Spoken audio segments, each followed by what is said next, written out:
Welcome, Andrew. Thank you very much. I loved your bio. Cheers, mate. Powerful bio. Fasting enthusiast, business builder, financial planner, mortgage broker, buyer's agent.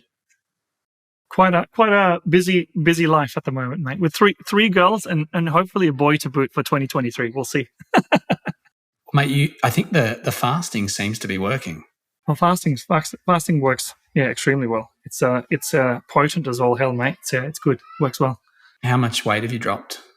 So I did 22 days and I dropped about 16 kgs during that time, but post the fast started eating again, and that's basically I put on about 5 kilos off the back of that again. So I've lost about 10, 11 kilos. So it's pretty good. Unreal. I mean, I remember when we jumped on for one of our sessions and I was like, man, something's changed. Like haircut, like your face is really skinny. Like you're losing weight. What's going on? Yeah, that's it exactly. Well, mate, wait till 2023. I'm on a mission. I gotta get my teeth. I gotta get my cheekbones back. Yeah. I'm sure. How many days you been fasting now? So I've stopped now, but the what I came off at was 22 days of water fast, basically.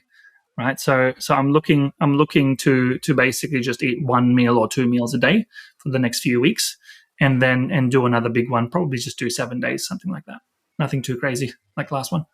Well, man, that's a lot of time to do water fast. Like most people, from what I understand with water fast, most people aren't very active. They stay at home. Some people just they don't really move around a lot because it can get quite dangerous. But it seems like you're just going about your normal life. You're in the office, running around with your kids. Like you're just doing everything, and you're water fasting for like a significant amount of time. Yeah, absolutely. Look, I think the key is you got to take electrolytes, and that's you got to supplement your body's electrolytes. Otherwise, if you drink too much water, you lose a ton of electrolytes and you get quite wheezy. Not wheezy. Your head, you start losing. There's not enough blood pressure, basically. So when you get up really quickly, you get dizzy and there's a chance of you fainting, essentially. So that's why you got to keep the electrolytes up. And then you can go for walks. Like I was doing 10K walks, basically. So it's and just doing the standard resistance training, body weight resistance training stuff. So like unreal, man. Good on you. That's a big achievement, like massive, like I think like mindset breakthrough, right? Yeah, 100%. Look, it's a great way to. I keep telling my team, I'm not going to war. I'm not joining the army anytime soon. Nor am I competing in a team sport or any competitive sport at the moment. So you got to put yourself through your paces. Put yourself through artificial hell a little bit, so that you can get those calluses in the mind, so that you can push yourself to get to the next level. Very wise. I love it. Man, let's talk about your businesses. You are not the standard cookie cutter BA biz where you're just, in there and just servicing clients to help them, acquire properties to meet their property goals. You are doing a whole lot more. So I thought you could maybe break down what you guys do. Yeah, sure. So prior to establishing the BA business, we established a mortgage broking business, and prior to that, it was financial planning. So ultimately, we look at it from a strategic point of view of what does point B look like. So the typical aim is to look at gross household income and how do we replace that ASAP, right? So as a financial planner, you've got a bunch of tools in your toolbox, basically, where you're investing in shares, you're investing in managed funds, you've got your super, your trusts, all of that kind of jazz. The problem with financial planning is that it doesn't really talk about property, right? So it's a massive asset class that Australians love, and the return on investment is quite substantial if you know how to structure it well, like with the right debt. So the ease into mortgage broking happened automatically purely because people wanted to know more about the property space within the financial planning context. So we established that mortgage broking arm purely because we were helping our clients build their property portfolio, because that's what they were wanting, right? So the natural extension was to build a BA business purely because the clients were struggling to acquire themselves, and the BAs that we were referring to weren't quite analytical enough to provide the data that our clients need to pull the trigger and move forward with confidence, right? So what we've done is we've just built out this process that allows them to tap into the best of all worlds, essentially, build the foundation and essentially build the vehicle to get to point B ASAP, depending on how ambitious they are. What I always say is what you do in the first 5 years will determine how comfortable you are in the next 10, right? So what we try and do is try and squeeze as much juice out of the orange within the first few years, get proof of concept, build confidence, wash, rinse, repeat, and it's amazing what kind of momentum you end up building. I think it's sage advice. I like it around, what you put in those first, 3 to 5 years, or that initial, sprint. It's going to pay the dividends long term, right? And so you need to get it right. I want to get your feedback on this. I mean, financial planners, I guess we're pivoting a bit, but I think, they traditionally, maybe I've got this wrong, so maybe I'm just out of whack, but it seems like they haven't got the best reputation, right? Like, what's your thoughts around financial planning? Look, it depends. It depends. I think that the old guard has got that reputation, right? So financial planners who are typically over 55, they've been trained a certain way. It's very sales orientated, but the new guard, the new financial planners that are coming on the market are trying to be as professional as possible, and they're trying to be they're aiming to produce the best results for their clients, right? Within the context of what they've got, essentially, right? So the challenge that the public sees with typical financial planners is they're sort of kneecapped. I mean, they've got their hands tied behind their back. They can't really talk about that much. They're pretty much stuck with insurances, superannuation, and investments, essentially. Investments being managed funds and shares, essentially, right? So they're sort of stuck, and they don't have a bigger conversation around the other avenues, right? Around that can complement the financial planning framework, and that's why the reputation tends to lack sometimes, right? So the great financial planners out there have got a good breadth of knowledge, can deliver massive value for their clients, but unfortunately, you got to find them, right? And it's just like any other profession. You gotta kiss a few frogs, unfortunately, right? So it's a highly regulated field, and there's a bunch of compliance. So you have to be very, very careful as a financial advisor out there, purely because, well, as an advisor under a licensee, your hands are tied as well, right? So you need to kind of work out, well, how do you push the boundaries? How do you have robust conversations with your clients so that you can actually move the needle for them a hell of a lot faster? Most financial planners, unfortunately, can't do that, basically. And that's why the reputation is not the best, basically, right? But the good financial planners can really make changes and massive changes to their clients' lives. The hardest part is finding the better ones out there in the marketplace. That makes sense. No, thanks for clarifying. Yeah, I guess those older ducks, the 55 plus, yeah, they're just, I guess maybe that's where I needed a bit of a shift in perspective, because I think they're the ones that have caused a lot of the problems for the younger generation. I mean, you're definitely the complete opposite. I mean, you're the most non-salesy person. You're up there with one of the most non-salesy, I guess, financial planners that I've ever met, or just people in general. So I think you clearly are a good representation of that financial planner who really gives a shit, is not trying to sell bullshit, really cares about that success path of the client, and you're putting their interests first. But I think what was the point where you decided that you wanted to build in, I guess, the mortgage broking, the financial planning, and then the buyer's agency offering? Well, to be honest, I've always wanted to build it in, because I initially invested in property before I got into Master of Commerce, majoring in applied finance, and got into the share side of the equation. I was already a property investor, So I went through. I was doing all the studies. I'm like, where the hell's residential property? Where's the personal investments?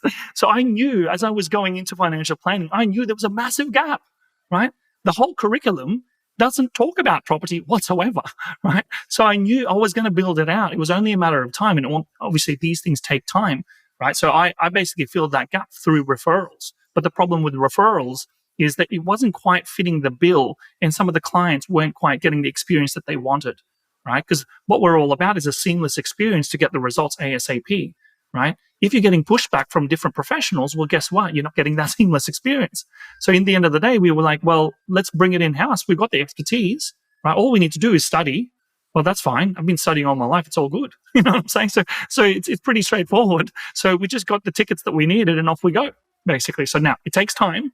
I knew we're going to have to build that out because it was too clunky for the clients, and for it to actually work out, it's got to be that seamless experience that I keep banging on about, basically. So I knew from the get-go that I was going to build it out. It was only a matter of time, and when the pain was high enough for me and for my clients, I knew where we had to pull the trigger and actually establish those companies, right? And obviously, the next company is accounting, right? The last one is going to be law.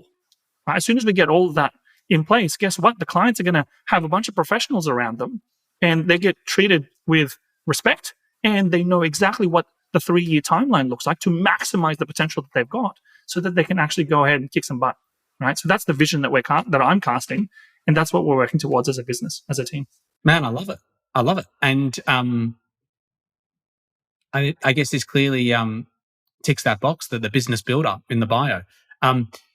Accounting and then the law, the legal side. I love it. So zooming out a bit, when you said that when you're going through financial planning, there was nothing around property investment, like why is that with financial planners that, I mean, obviously building wealth through property in Australia is fucking massive. Why is that not something that they don't look at?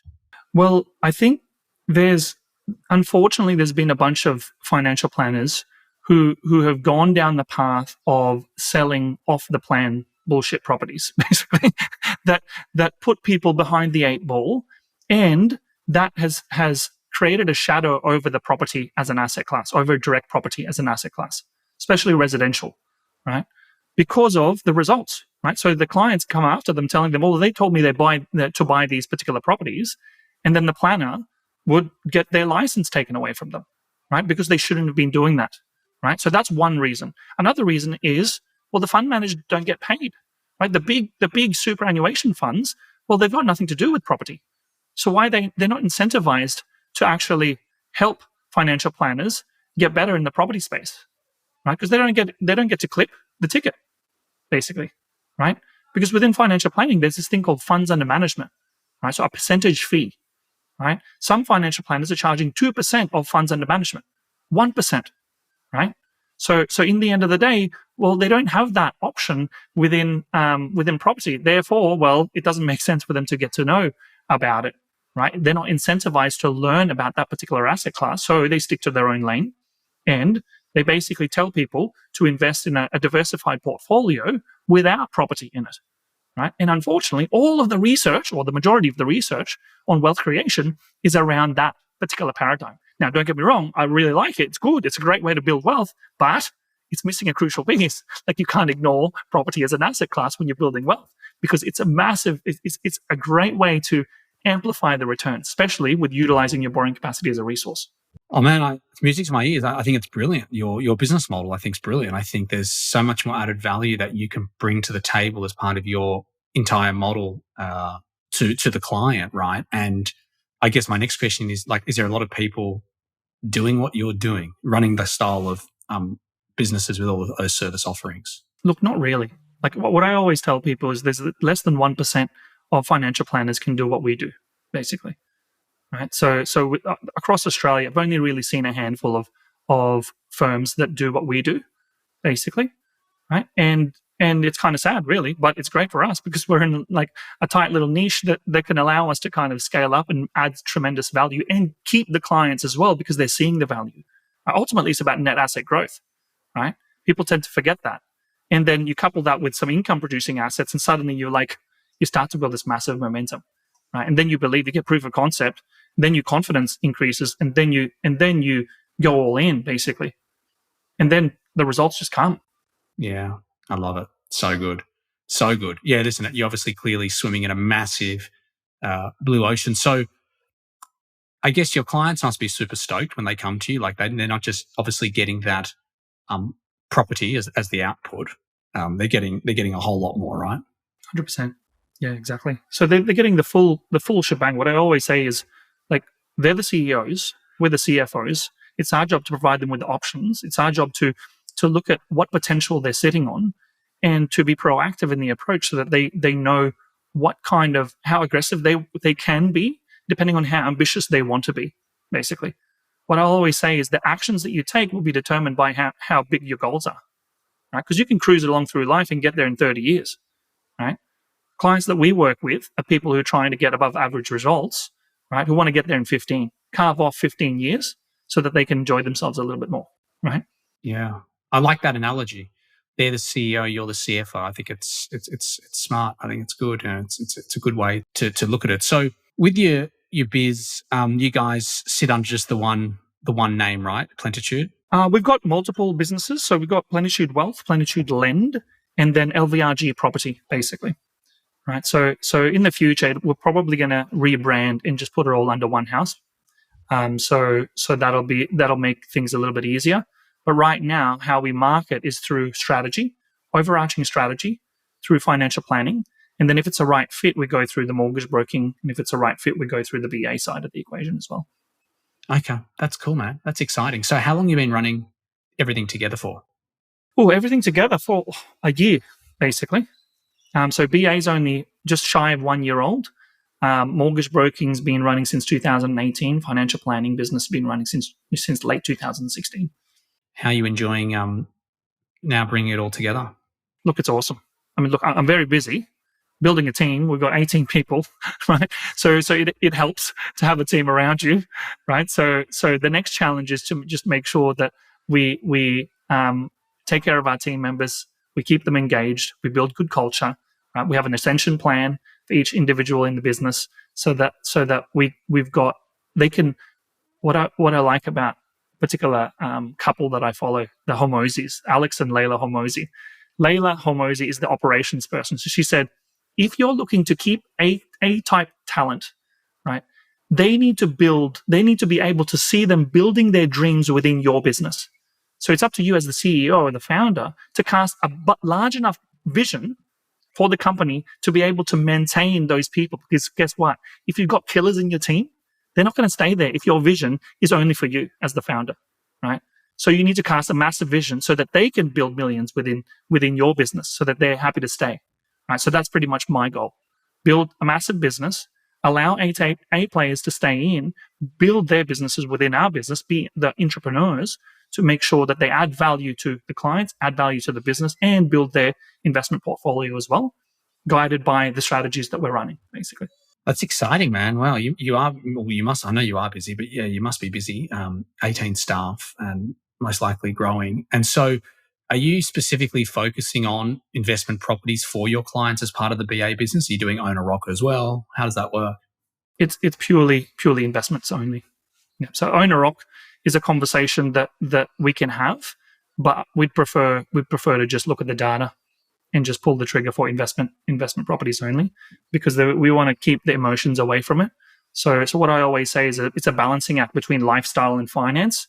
And what we try and do is we get them to set lifestyle goals, and we counteract with financial accountability, basically, right? So we're that sounding board. We're the team that holds them accountable to their financial goals whilst they're enjoying themselves as well, basically. And that's why we've opted for the investment only approach, purely because we don't really want to be making or helping them decide what kitchen benchtop to go with, and all of the emotional side of the equation when you're buying a PPR, basically. Yeah, unreal. So, what do you love most about running a business? I know you're running multiple businesses, but like, what do you love most about running a business? Look, it's results for the team, results for the clients, right? That's what keeps me going. I look at it and think to myself, wow, this is amazing.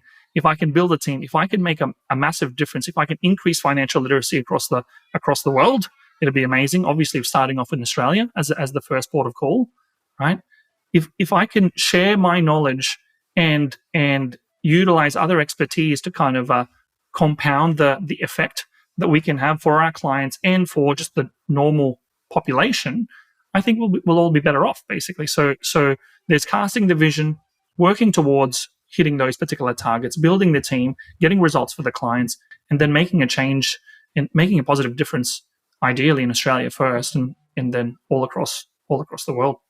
It'd be amazing if we can be a trusted source of financial information to build personal wealth, basically, and get to financial freedom sooner.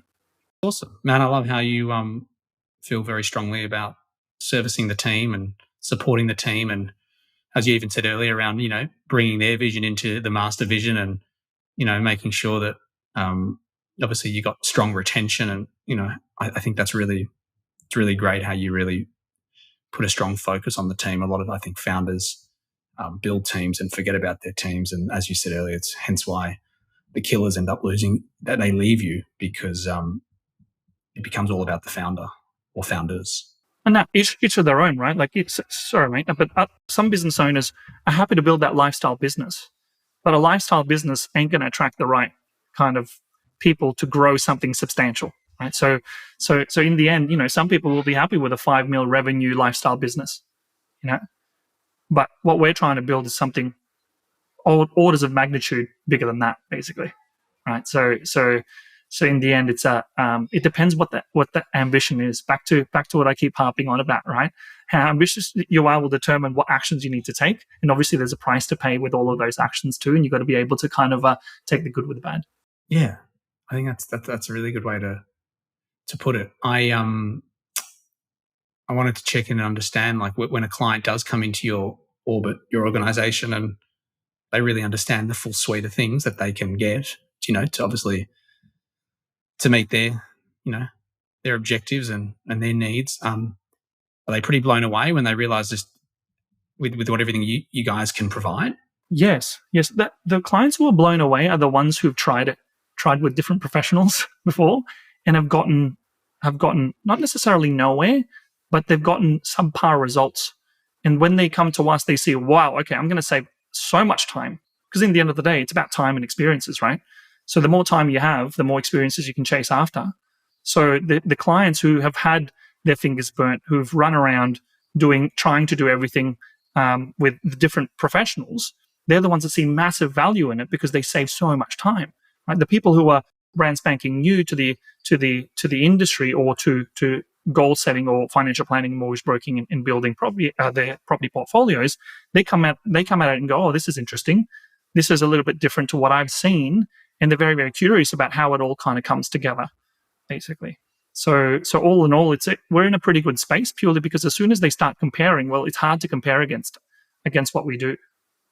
So I'm all for potential clients comparing, because I'm like, well, bring it on. Good luck trying to compete. Yeah, it's awesome, man. I think it's great what you're doing with your business model, what you provide, your care for your team, and I think it's awesome. I'm obviously familiar with your business, but I do want other people to become more aware and more familiar with your business. Anyway, I just wanted to just recognize you. I think it's great what you're doing. Where can people find you, Andrew? So Andrew David Courtney on Instagram, LinkedIn, YouTube. Right, you can check us out on plenitudewealth.com.au. Right, there's a bunch of education material there as well if you'd like. I run a few webinars, so you'll get access to all of those if you go check out that website. Feel free to follow me on all social media platforms, basically. So constantly trying to pump out content and educate, increase financial literacy across the board is the goal. So you'll be able to find me by just typing in Andrew David Courtney. Can't they find you on TikTok doing belly dancing as well? Yes. Look, you can definitely find me on TikTok. I'm not doing some belly dancing anymore. I did have a small stint there where I was dancing with my 9-month-old. She's now 3, so I stopped TikTok, much to my dismay, actually, because if I kept going, I swear I'd have a million followers by now. Yeah, that's hilarious. Well, mate, on that note, thank you. Great talking with you. Good to dive into your business and understand what you're up to. And for everyone listening, check out Andrew's socials. And if you're looking for some really good just knowledge, information that's beyond the standard landscape of what a buyer's agent shares, definitely check out Andrew. Cheers, man. Talk soon. Yeah, thanks for having me, mate. Much appreciated. And thanks a lot for your help. I mean, you've been pivotal to our growth as well. So thank you. Thanks, dude. Appreciate it.